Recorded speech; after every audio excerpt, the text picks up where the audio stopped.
Bonjour à tous et bienvenue sur le plateau de Bonjour chez vous. Aujourd'hui, nous allons voir si vous êtes, si nous sommes, des occasions de chute pour les autres. On commence tout de suite dans l'accusation. C'est l'émission Croche-Pied. Bonjour à tous et bonjour à notre invité, Samuel Grondin. Bonjour. Bienvenue Bonjour. parmi nous. Bonjour. Merci. Comment vas-tu aujourd'hui? Très très bien. Très bien. Bienvenue en tout cas sur le plateau de Bonjour chez vous. On est ravis de t'avoir. Tu fais partie de l'équipe pastorale de l'église Extravagance à l'île de la Réunion. Qu'on salue parce qu'on aime beaucoup l'île de la Réunion et l'église Extravagance. J'ai un confrère réunionnais avec nous. Exactement. Est-ce que vous allez parler créole aujourd'hui? Du soleil. On va essayer. Peut-être pas. Mon créole est rouillé. Ah non, tu l'as jamais eu, chérie. T'es la Réunion. Donc aujourd'hui, tu vas venir, tu vas faire une rubrique famille, Samuel. De quoi tu vas parler en résumé dans cette rubrique? Je vais parler de comment on glorifie Jésus dans notre famille. Ah, ça c'est bien parce qu'il faut qu'on le fasse. Hein. Si on doit être des témoignages, c'est premièrement dans notre famille. Exactement. Donc tu vas nous en parler tout à l'heure. Tu es papa de 3 enfants, tu as une merveilleuse épouse, une belle famille. Merci beaucoup. Vraiment, une très belle famille. J'ai vu des photos. Et tu es aussi, avant toute chose, un évangéliste.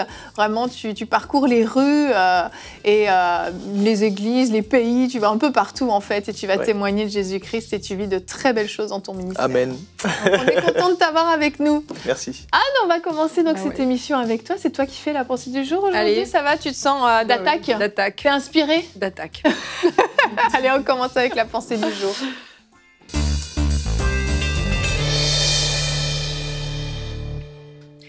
Il y a un cliché que nous devons absolument évacuer de nos pensées, c'est que le chrétien ne vit pas sa vie pour lui-même.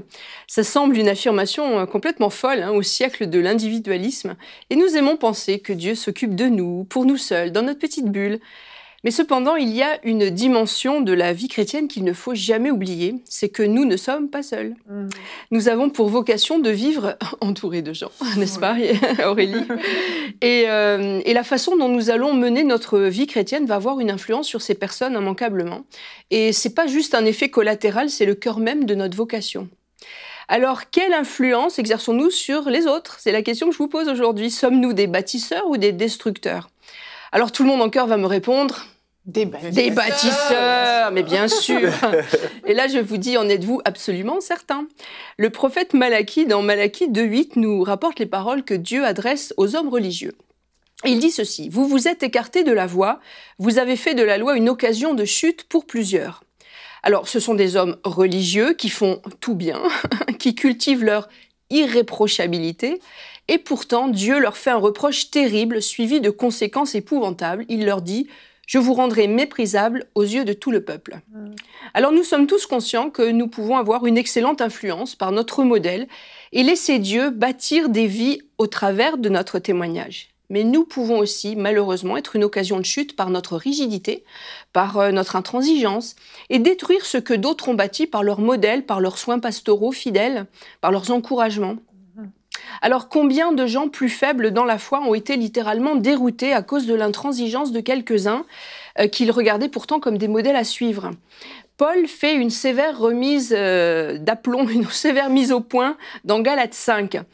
Certains semaient le trouble dans l'Église en voulant remettre la circoncision au goût du jour parmi les nouveaux convertis. Et Paul s'est indigné. Il leur a apporté, enseigné à la sueur de son front l'enseignement de l'évangile de liberté. Et des gens religieux arrivent par derrière et viennent saper son travail et remettre les chrétiens de Galate sous un joug de servitude. Et il leur dit ceci: « Vous couriez bien, donc aux Galates, qui vous a arrêté? Qui? Et c'est qui a fait ça? Qui vous a arrêté pour vous empêcher d'obéir à la vérité? » En gros, c'est qui ces gens-là qui viennent bousiller mon travail dans mon dos, en fait? Cette influence ne vient pas de celui qui vous appelle, celui qui vous trouble, quel qu'il soit, en portera la peine. Puisse-t-il être retranché, ceux qui mettent le trouble parmi vous. Alors il faut pour notre part faire bien attention parce que nous pouvons nous aussi détruire la foi de ceux qui nous entourent en étant rigides, intransigeants, secs et légalistes. Dieu nous appelle au contraire à bâtir autour de nous des vies solides et épanouies en Christ par notre modèle de bienveillance, de persévérance à bien faire et d'amour fraternel authentique. Alors aujourd'hui, nous pouvons tous, moi y compris, décider de tout mettre en œuvre pour avoir une influence vraiment bénéfique sur ceux qui nous entourent, puis laisser Dieu comme ça bâtir glorieusement dans la vie des autres par notre témoignage impeccable de l'amour de Christ. Amen. Merci Anne. Bâtir plutôt que détruire, c'est un grand défi parce que parfois en croyant bâtir, eh bien en fait on est en train de détruire. Et c'est là toute la subtilité, c'est que quand on pose des actions qui ne sont pas empreintes de l'amour, qui ne sont pas motivées par l'amour, par la compassion, ben parfois on va avoir des attitudes, alors oui, qui vont être parfois complètement extrêmes ou complètement laxistes à l'inverse, qui vont laisser les gens faire ce qu'ils veulent quand ils veulent dans des circonstances compliquées. Et en fait, on peut perdre des gens par notre attitude, par nos beaux discours ou nos discours qui vont justement avoir un effet totalement contraire. Et on a une responsabilité en tant que chrétien. On doit être des représentants de Christ sur la terre et notre attitude, notre comportement peut malheureusement avoir une conséquence d'élévation ou de chute chez les autres. Notre verset du jour est dans 1 Corinthiens 10 au verset 32. Mais que rien dans votre comportement ne soit une occasion de chute, ni pour les Juifs, ni pour les païens, ni pour les membres de l'Église de Dieu. Pourquoi Paul insiste en dissociant les Juifs, les païens ou autres? C'est parce qu'en fait, souvent, on est empreint d'une culture.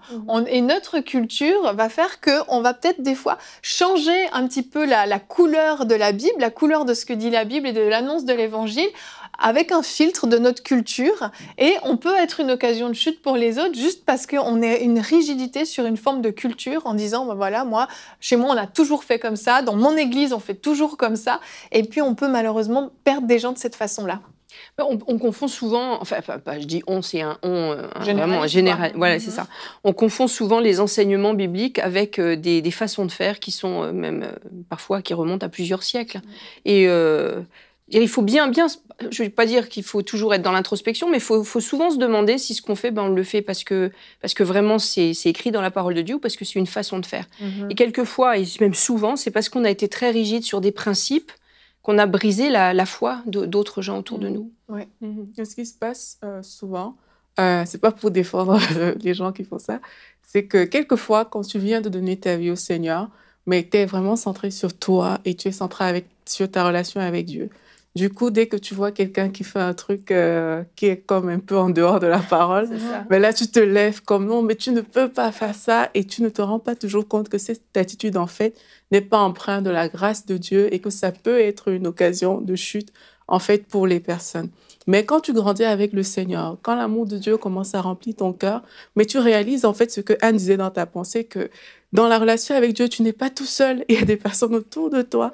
Et parce qu'il y a des personnes autour de toi, parce que cet amour de Dieu te remplit, en fait, tu commences à considérer aussi ton frère. Tu n'es pas juste dans la verticale, mais l'horizontale aussi commence à prendre plus de place. Et là, tu vas réaliser que, mais peut-être, il faut que, à cause de mon frère, à cause du fait qu'il existe aussi, mais je dois marcher dans l'amour et ça implique considérer les autres que de faire ça. Exactement. Ouais, tu parlais des leçons de morale et ça me rappelle, moi j'avais un membre de ma famille très respecté, que j'allais chez lui quand j'étais petit et chaque fois que j'allais chez lui, c'était les leçons de morale. Michael, lis ta Bible. Michael, prie. Michael, ne fais pas ci, ne fais pas ça. Et en fait, au lieu d'avoir l'effet que ça devait avoir, qu'il voulait que ça ait, la morale, en fait, a verrouillé mon cœur. C'est répulsif, en fait. Ça te donne pas envie de venir. Pourquoi? Parce que tu te sens jugé. Et quand les gens se sentent jugés, ils ont envie de s'isoler. Ouais. Mais quand ils se sentent aimés et acceptés, ils voient ta lumière, ils savent que en tant que chrétien, toi, tu as une vie droite, que tu crains Dieu, que tu te sanctifies, etc. Ils le savent déjà, le message est écrit noir sur blanc sur nous. Ouais. Il n'y a pas besoin de leur dire « Hey, toi, t'es », ils le savent. Mais quand ils savent que la lumière, au contact des ténèbres, n'est pas là en train de frapper, juger, mais au contraire d'aimer comme Jésus avec cette femme qui a été prise en flagrant délit d'adultère, bah ça les touche, ça parle à leur cœur et à un moment donné, leur cœur s'ouvre. Et c'est là que, je crois que c'est l'apôtre Jean qui l'a dit, nous l'aimons parce qu'il nous a aimés le premier. C'est ça. Et ce qui m'a touché, moi, c'est pas la peur de l'enfer, c'est pas la crainte, peut-être ça éveille la conscience, mais ce qui m'a touché, c'est pas la loi, c'est pas c'est pas la punition ni le jugement. Ce qui m'a touché, c'est de voir que Jésus m'a aimé. Mhm. Et l'amour vraiment touche, en fait. Ouais. Et les gens doivent voir, comme on dit, notre amour et ne pas se sentir jugé. Ouais. Tu vois, l'apôtre Paul, ce qu'il dit à Timothée, dans 1 Timothée 4,12, il lui dit « Sois un modèle ». Mais il ne lui dit pas en loi, en règle. Il lui dit « Sois un modèle pour les fidèles en parole, en conduite, en charité, en foi, en pureté ». Donc ça, c'est des témoignages de vie. C'est pas des grands enseignements théoriques. C'est juste ta vie qui est un livre ouvert. Exactement. Je me souviens, un des premiers pasteurs qu'on a eu comme formateur avec mon mari, il avait raconté son témoignage de conversion, comment il avait connu le Seigneur. Et en fait, c'est pas que quelqu'un lui a annoncé l'évangile, c'est que sa mère a rencontré le Seigneur. Et le seul bouleversement de la vie de sa mère a été un témoignage pour lui. C'est-à-dire que du jour au lendemain, sa mère, qui était avant dépressive, est devenue joyeuse. Elle passait beaucoup de temps à lire la parole de Dieu. Puis quand elle rentrait dans sa chambre pour lire la parole de Dieu et prier, elle sortait toute joyeuse, gentille, aimante. Et donc, pour lui, ça a été évident que c'était ça la voie à suivre. Donc, nos témoignages parlent beaucoup plus fort. Et puis, l'apôtre Paul, quand il dit « sois un modèle », c'est dans des témoignages de vie, dans des attitudes, et pas dans des enseignements. La parole de Dieu nous dit que le Saint-Esprit, c'est celui qui convainc de péché, de jugement, de justice. Et c'est fou, mais quand on est avec les gens, si on est avec le Seigneur, si on est focalisé sur lui, si on laisse le Seigneur nous transformer, nous toucher, et qu'on reflète cette intégrité que Jésus avait, c'est-à-dire que nos pensées, que nos paroles et que nos actions sont alignées, que c'est exactement la même chose, d'une manière ou d'une autre. On laisse place au Saint-Esprit pour qu'il puisse convaincre les gens de leur propre problématique. Et moi, je crois que j'abonde de votre sens à vous tous. Je crois vraiment qu'on ne peut pas, juste par nos grands conseils, nos grandes paroles, convaincre quelqu'un. Moi, je crois que c'est toujours par le Saint-Esprit. Si le Saint-Esprit si on déclare la parole de Dieu, mais qu'elle est ointe, ça fait toute la différence. Et c'est pour cela que notre témoignage de vie, que ce qu'on déclare et que ce qu'on fait soit aligné, ça fait toute la différence. Exactement, exactement. Puis c'est pas même juste avec une histoire d'évangélisation avec les incroyants. Tout à fait. C'est même quand on veut reprendre un frère ou une sœur, la motivation qui est derrière notre attitude, comment on va vouloir prendre peut-être même plaisir à pointer le doigt là où ça fait mal, sur le défaut, sur la petite chose. Mais quelle est la motivation derrière ? On le voit sur les réseaux sociaux, il y a des fois des acharnements, des façons de parler, une dureté dans les mots, et on se permet des choses, mais si on essaye d'échanger notre place avec Christ 2 minutes, on se dit, mais jamais Jésus ne se serait comporté comme ça, jamais il n'aurait écrit de telles choses, jamais il n'aurait dit de telles choses, il aurait même pensé de telles choses, et on réalise en fait qu'il y a un énorme décalage, et on doit absolument se ressaisir, et vraiment... transformer nos motivations dans ce qu'on fait et comment on le fait. Puis on peut vraiment briser des gens. Hein. C'est pas juste les offenser de façon passagère. Il y a des fois des gens qui ont eu leur vie de foi complètement sapée et qui ont complètement déraillé parce que quelqu'un avait été dur, leur avait fait une remarque ou bon, de toute façon, il y a tellement d'exemples. Je me souviens, ma petite sœur, quand elle était venue au tout début de sa vie chrétienne, quand elle commençait à peine à marcher avec le Seigneur, elle était allée en stage à Paris, puis je lui avais dit, tu sais, il y a telle et telle et telle adresse où tu peux aller à l'église. Il y a des églises, tu trouveras de bons enseignements. Le premier jour de semaine où elle est allée, elle était après le travail, donc elle était encore en habit de travail. Elle est arrivée, puis là, elle s'est fait complètement démonter parce qu'elle était en pantalon. Et elle n'est plus jamais... pendant 7 ans, elle n'a pas remis les pieds dans une église. Donc, il y a des conséquences, quoi. Je veux dire, juste pour un pantalon, je veux dire, c'est quoi ce principe ? Ça valait pas le coup. Ça valait pas la peine. Mais moi, je pense, juste rapidement, parce que quand on est... Parfois, il y a des personnes qui sont dures, mais qui ne se rendent pas compte, en fait, même que par leur attitude, leur dureté et tout, mais ça peut entraîner justement des choses comme ça. Mais vraiment, la parole de Dieu transforme les cœurs.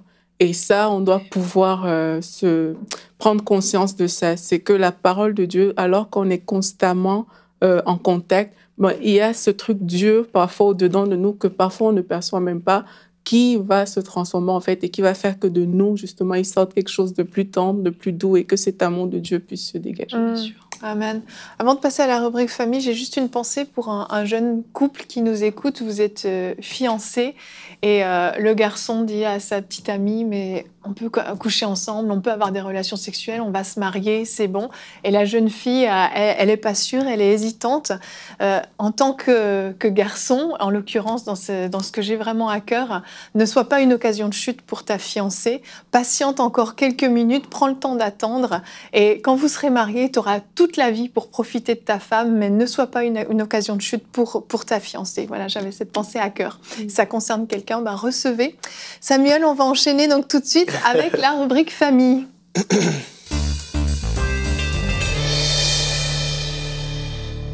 Donc Samuel, aujourd'hui, tu vas pouvoir nous exhorter justement à être aussi ces témoignages dans notre propre famille. Oui, c'est exact, je vais essayer en tout cas. En tout cas, je crois une chose, c'est souvent on dit que la famille, c'est le début. C'est-à-dire que c'est là où tout commence. Mais en fait, c'est pas juste là où tout commence. La famille, c'est le noyau. C'est de là que tout prend place en fait. C'est-à-dire que même si on peut avoir commencé au début de notre ministère à prendre soin de notre famille, puis après, quand on commence à avoir, entre guillemets, une certaine, comment dire, un certain impact, et qu'on commence à être demandé, et puis après oublier notre famille. C'est pour cela que je préfère bien clarifier cette phrase. Ce n'est pas juste là où tout commence, c'est là où tout se passe en fait. Yes. Et moi je crois que si on arrive à réellement influencer, inspirer, c'est le meilleur mot, je pense, pour ma part, en tout cas, mon épouse, mes enfants, à aimer Jésus, à servir Jésus et à manifester Jésus, ça fait toute la différence. Et Dieu voit cela. Et quand Dieu voit cela, c'est lui qui prend cela et qui dit, OK, maintenant, je veux exposer ça à plus de personnes.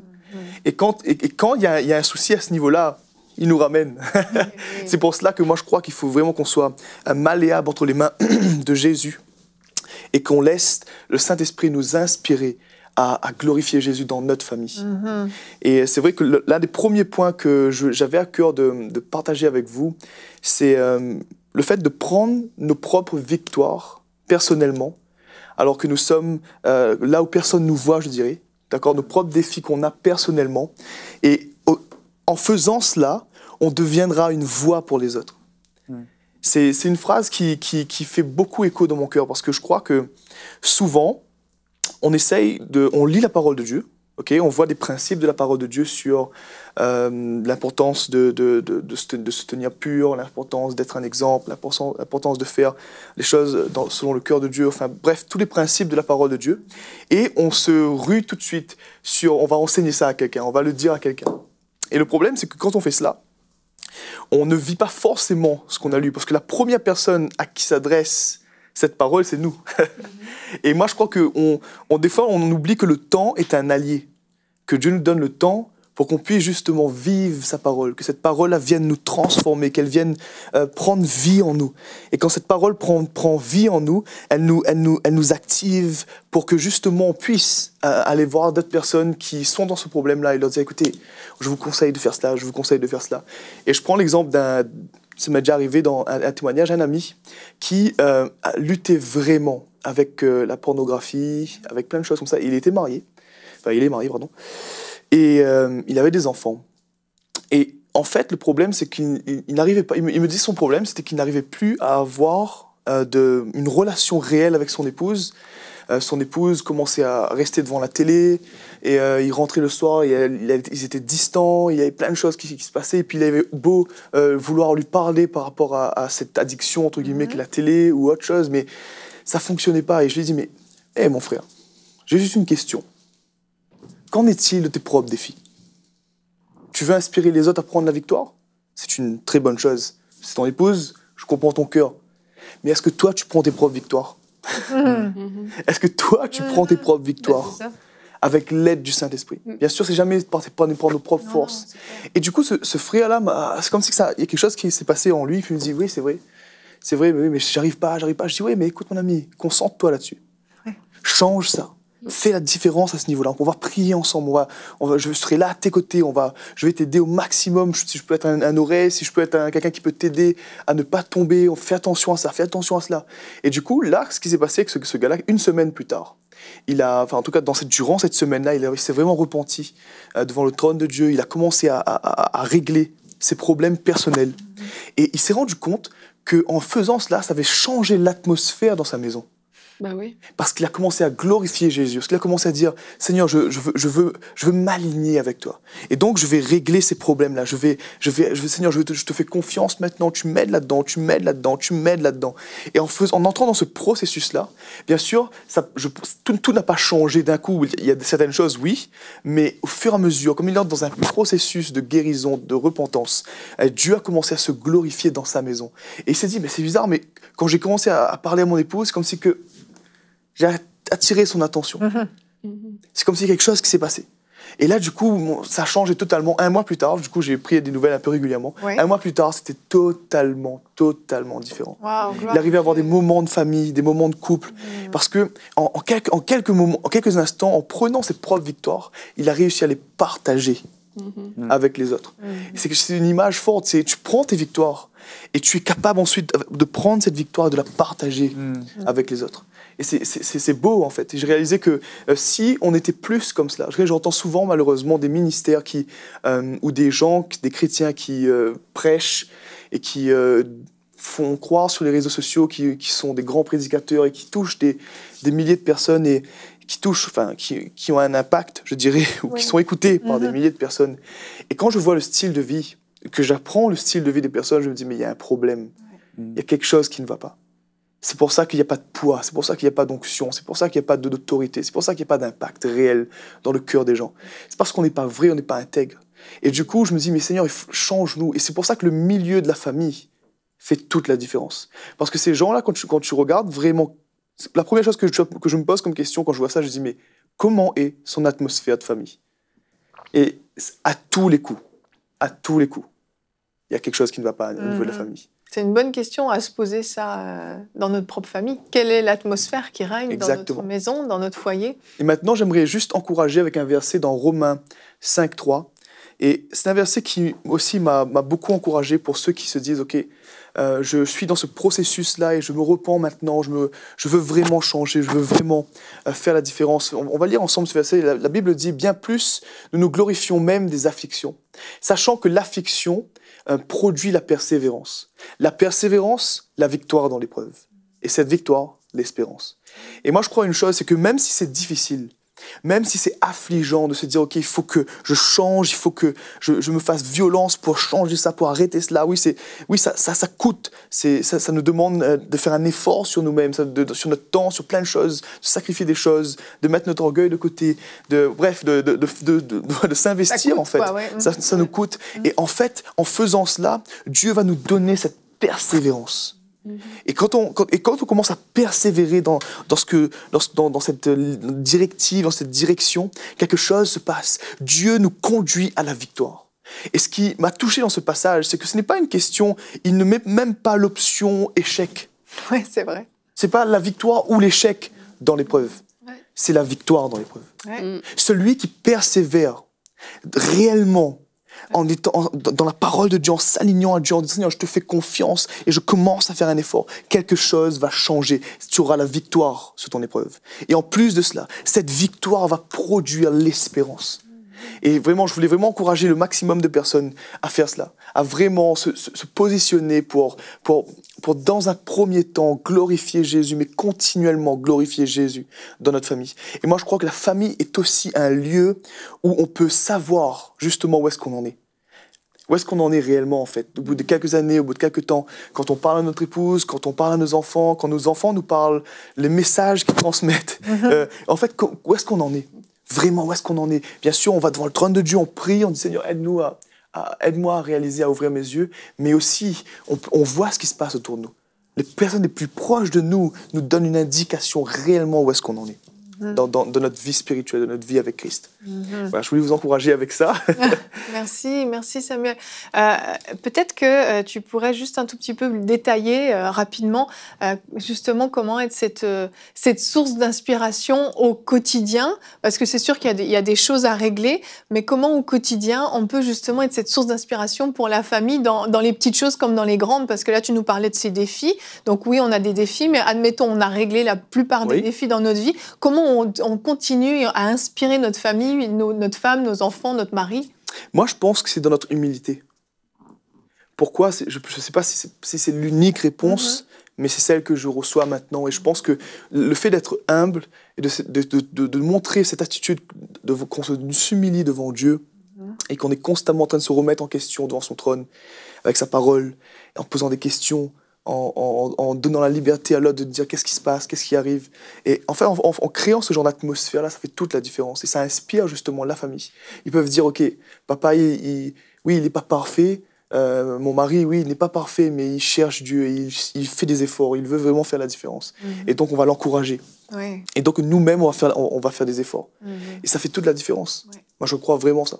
Amen. Et cette humilité devant le trône de Dieu et ce désir vraiment de plaire au cœur de Dieu, ça ramène à la crainte de Dieu.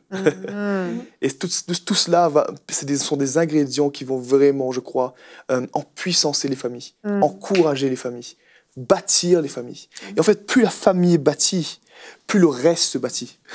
Plus la réputation de Christ se bâtit. Ouais. Parce que la réputation de Christ est bâtie par une réputation de famille, à cause de notre famille.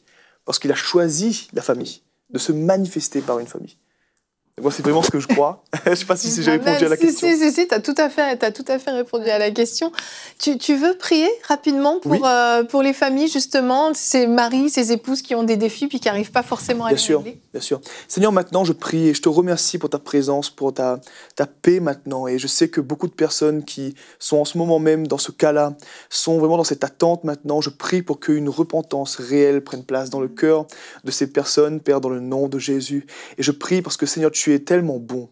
Parce que, Seigneur, c'est ta bonté qui nous pousse à la repentance. Et je prie maintenant pour que, Seigneur, ta présence, ton amour, ta paix puisse être libérée dans le cœur de ces personnes-là, qu'ils puissent trouver une personne mature à leur côté, qui pourront être une oreille pour eux, bien sûr, homme, femme, Seigneur, que chacun puisse avoir un appui, mais en même temps trouver leur appui en toi, Jésus, et avoir cette force, ce courage de dire, OK, je veux changer, Seigneur, je veux faire la différence maintenant, et je vais m'investir là-dedans, avec ta force, avec ta parole, avec ta présence, Saint-Esprit. Et je prie maintenant, Seigneur, que ceux qui sont face à un mur, face à quelque chose qui les empêche de bouger, d'être en mouvement, qui les fige sur place, Père, que quelque chose se passe dans le nom de Jésus-Christ, que ta présence, que ton onction soit libérée dans leur maison maintenant et qu'ils expérimentent le miraculeux, Père. Que maintenant même ils puissent réaliser qu'en tant qu'enfants de Dieu, nous avons la victoire, que si nous persévérons dans l'épreuve, tu nous conduis à la victoire. Alors merci maintenant, je libère cela dans l'atmosphère,